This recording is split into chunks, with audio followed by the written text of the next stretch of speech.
Spektakli i mbrëmshëm ka lënë pas një atmosferë të rënduar dhe tensione të forta brenda shtëpisë, ku në qendër të vëmendjes janë vendosur Miri dhe Mateo. Menjëherë pas përfundimit të primet, situata mes tyre ka degraduar ndjeshëm, duke kaluar nga një debat i zakonshëm loje në një përplasje të ashpër personale që ka tejkaluar kufit dhe pranueshëm. Gjatë debatit ballë për ballë, Miri ka përdorur një gjuhë të rëndë dhe ka kaluar në kërcënime të drejtpërdrejta ndaj Mateos, duke deklaruar se përballja e tyre nuk do të mbetet vetëm brenda shtëpisë, por do të vazhdojë edhe jashtë saj. Kur Mateo e ka pyetur hapur nëse këto fjalë përbënin një kërcënim, Miri nuk ka nguruar ta pranojë, madje duke e përshkallëzuar situatën me komente edhe më të rënda, të cilat përfshinin edhe familjarët.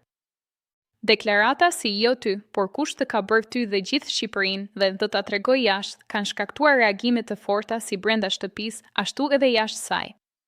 Videoja e kësaj përplasje edhe shpërndar me shpejtësi në rrjetet sociale, duke u bërë virale dhe duke nxitur një valë të madhe reagimesh nga publiku. Shumë ndjekës të formatit kanë shprehur indinjatën e tyre, duke e konsideruar sjelljen e Mirit të papranueshme dhe jashtë çdo norme të bashkëjetesës.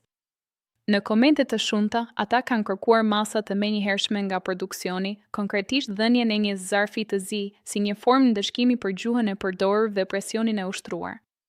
Këtyre reagimeve i është bashkuar edhe komentuesi i njohur i reality show-ve, Pleurat Menaxheri. Përmes një videoje të publikuar në TikTok, ai ka theksuar se situata ka kaluar çdo kufi të tolerancës dhe ka bërë thirrje publike që produksioni të reagojë pa vonesë. Sipas tij, raste të tilla nuk duhet të normalizohen në një format kaq të ndjekur, pasi ndikojnë drejt për drejt edhe te publiku.